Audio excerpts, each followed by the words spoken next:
Hi everyone. Today we will discuss Orientalism and its implications. Before starting, please support and subscribe my channel, and if you like it, please click the like button. Let's start. The function of knowledge of the Orient produces and maintains cultural, political, and religious and economic hegemony over the lands and people of the East for Westerners. Edward Said begins his book Orientalism with the presumption with which the Orient is not an inert fact of nature. Orient and Occident are man-made. His main ideas appears in introduction, and besides this introduction, there are 3 chapters in the book. According to Valerie Kennedy, the book opens up questions about the construction of the Orient and of Oriental people by Western scholars, travelers, and imperialists. According to Said, the Orient is not only adjacent to Europe, it is also the place of Europe's greatest, richest, and oldest colonies, the source of its civilizations and languages, its cultural contestants, and one of its deepest and most recurring images of the other. The Orient has helped to define Europe as its constructing image, idea, personality, experience. Here, he talks about the relationship between the Orient and the West in terms of representation, and he uses the term the other. This term, the other, is important because in the latter part, he is going to improve this term, one of the bases of us and them terms. Another significant thing here is that he speaks of the colonial structure of the Orient. In his book, generally, he talks about the impacts of the imperialism and colonialism in terms of the creation of the images, stereotypes about the Orient.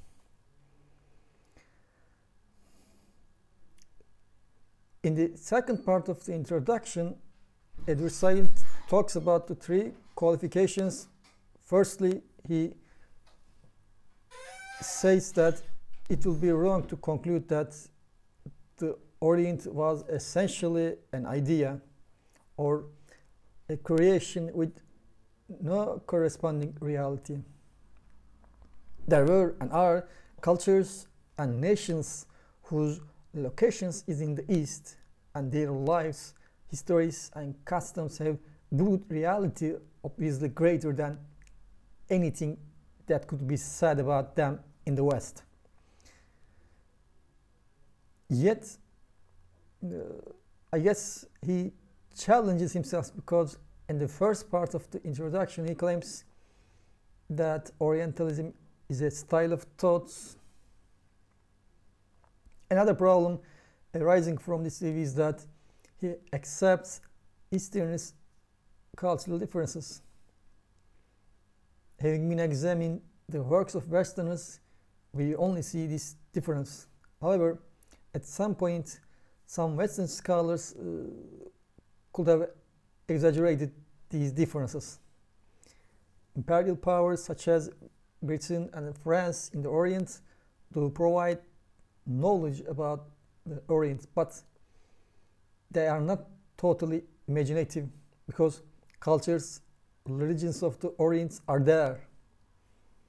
For example, some painters draw the woman wearing black sheet on the streets, and contrast to this image, they draw the nude woman in their houses. For the Westerners, this seems mysterious because there is an interesting case in here.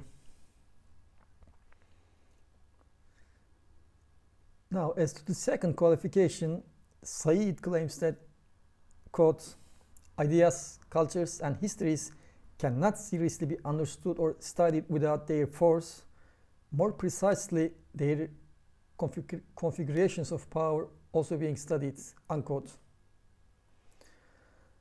And he continues that the relationship between Occident and Orient is a relationship of power, of domination, of varying degrees of complex hegemony, unquote. However, for me, he talks with general sentences, but this generalization is limited with the Arab world. In the book, he mainly talks about relations of power and domination among Arab world and three great powers, which are Britain, France, and America. Yet, before the impacts of these powers, the Ottoman Empire is there. My point is that if he talks about the relationship of power and domination, that's the Orient. Ottoman Empire makes the East as Oriental. Until the end of 19th century, Ottomans has ruled in the Orient. As for the third qualification, he claims that Orientalism, quote, Orientalism is not an European fantasy about the Orient, but a created body of theory and practice in which, for many generations, there has been a considerable material investment, unquote. From the claim that quote, Orientalism is a style of thought, including images, dreams about Orient, unquote, Said now comes up with the respect to socio-economic and political institutions.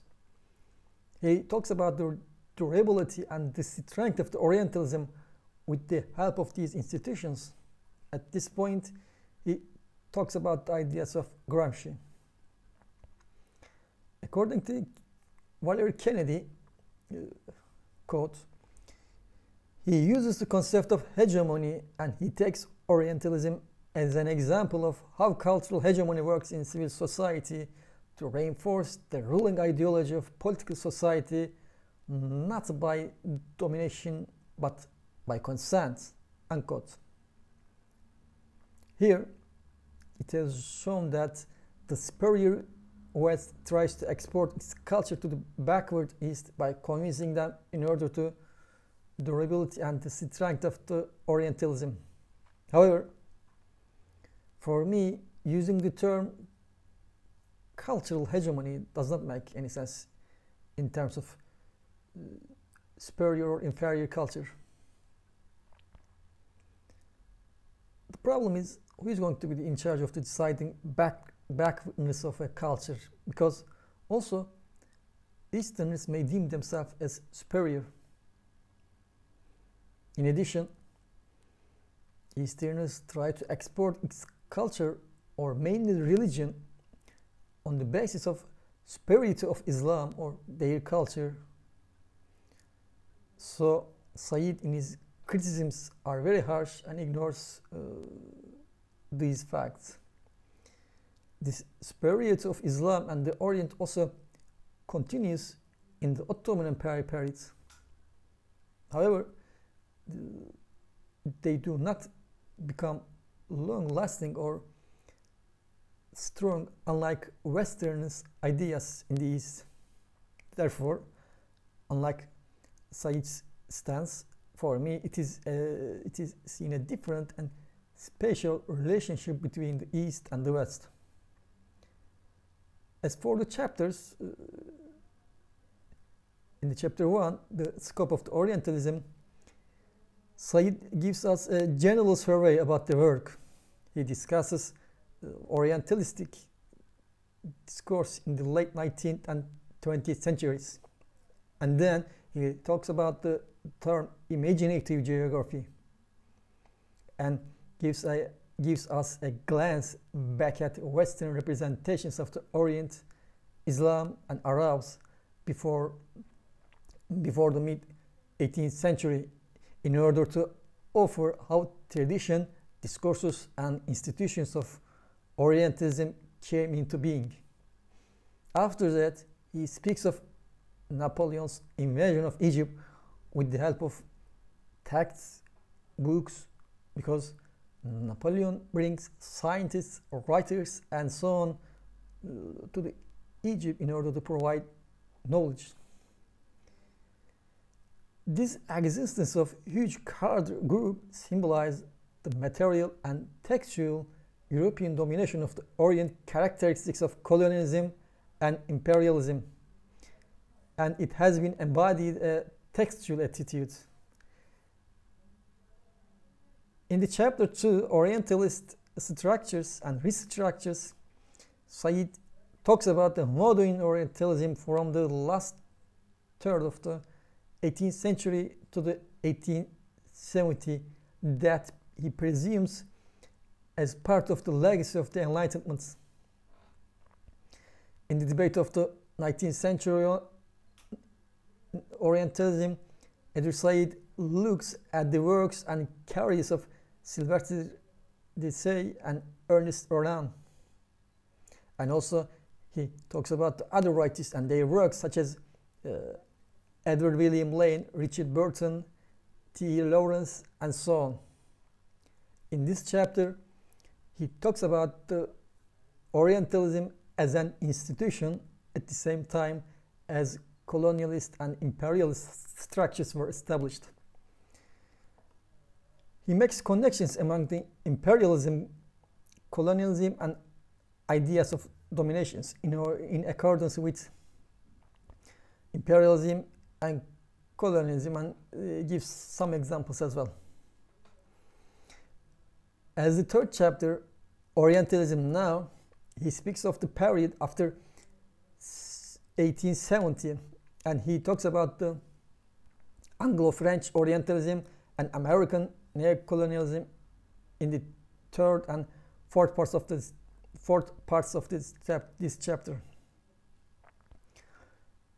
The first of this chapter is more important because, and the first part of this chapter is more important because he speaks about the latent and manifest Orientalism, and he talks their divergent characteristics.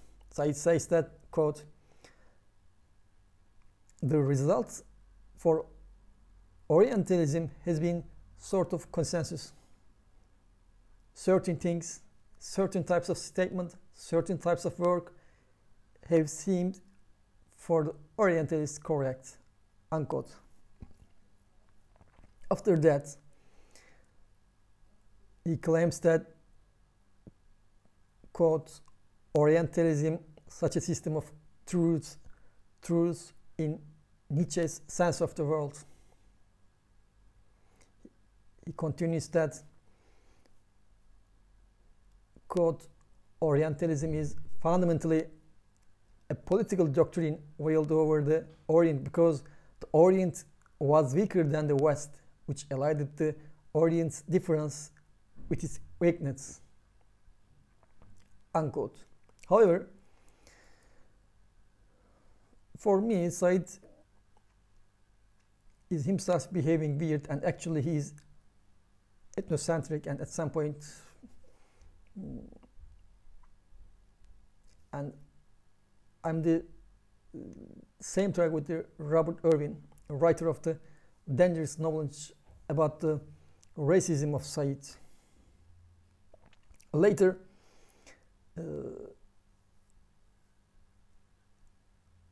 till 18th century, Ottoman Empire is also a great power as an Eastern power. It has countries in the Middle East, Arab world, North Africa, and Ottomans think they are superior on the basis of their religion, and they provide and produces the knowledge with the Ottoman Turkish language, but just some aristocrats know this language, and also paintings are deemed as seen, and so they define the Westerners as gavur, infidel, and subordinate them on the basis of their religious superiority.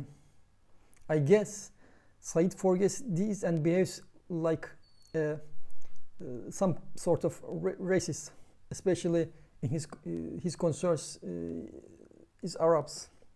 And this religious superiority continues during and after the decline of the Ottomans, and then Westerners come and their works become widespread on the basis of speaking the same language with their folk, and I guess Orientalism becomes dominant not because of the relationship among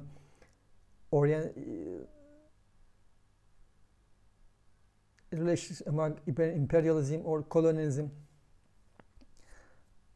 but for me it's because of some sort of language issue.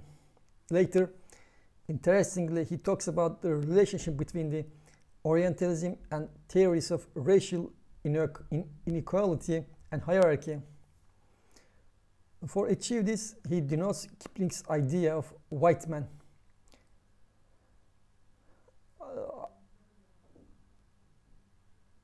As I said before, Said at some point we can say that is a racist, but when the poem is read, Kipling is totally racist.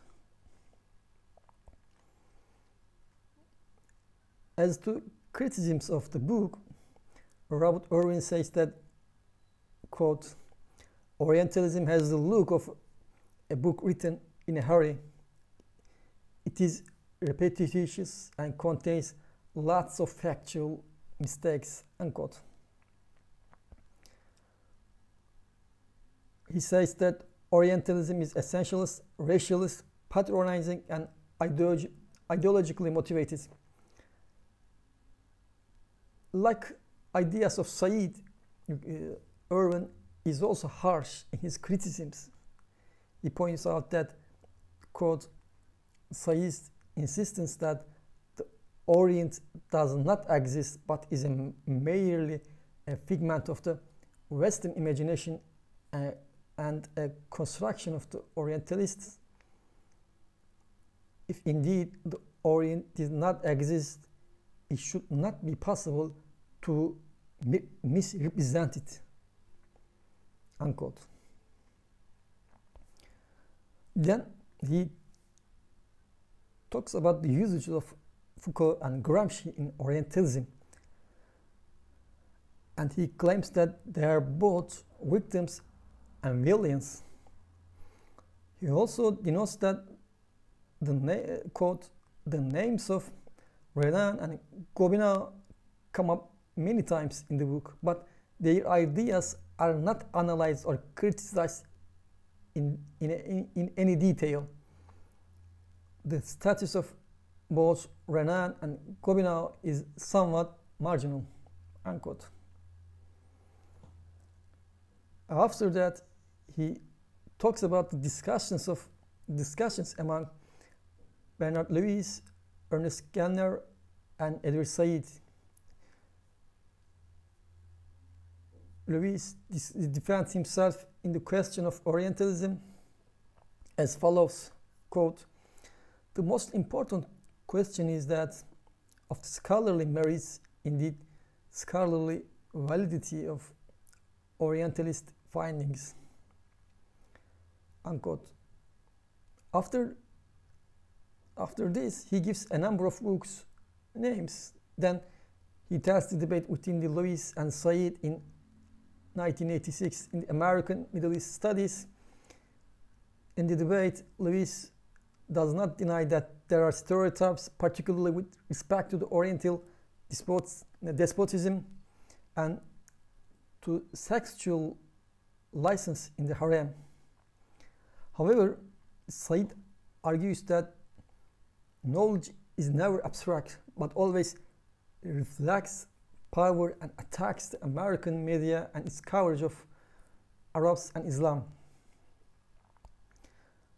As for Gellner, Irwin points out that, quote, Gellner wondered how, while the Orientalists were the prisoners of a discursive formation, Said felt confident enough of the objectivity of his own moral judgments, unquote. As for the responses of Said, he denounces Gellner for making generalizations about Muslims without knowing any of the Islamic languages. But then on page 322 in Orientalism, Irving grabs a good point that according to Said, only an insider, a Muslim, a woman, a black can write meaningfully about Islam, women's or black experience. Ahmad, in his article Between Orientalism and Historicism, points out that, quote, Said tries to occupy theoretical positions which are mutually contradictory and defines his onset of knowledge Orientalism in ways which are mutually incompatible, and disables himself from acquiring a coherent anti-imperialist position, unquote. In his edition of the John Mackenzie's work, History, Theory and the Arts, he says that John condemns Said's analysis of East and West relations in the period of European imperialism root and branch. Said's analysis John finds to be rigidly binary and unsustainable. In reality, John concludes Orientalism was endlessly Protestant, as often consumed by admiration as by denigration and depreciation. In Enough Said, Michael Richardson says that Said's approach is manifestly idealist. Moreover, in judging the work of the Orientalists, Said may be accused of engaging in a power relationship similar to he accuses the Orientalists of constructing. In denying the possibility of reciprocity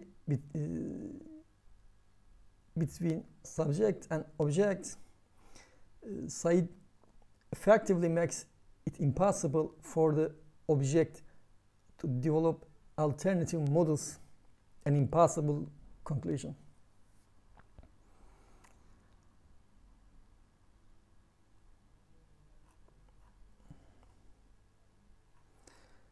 So, to conclude, in this video, we try to analyze or criticize ideas of Edward Said on Orientalism and some criticisms about his ideas. If you like it, please click the like button and don't forget to subscribe and support my channel. See you.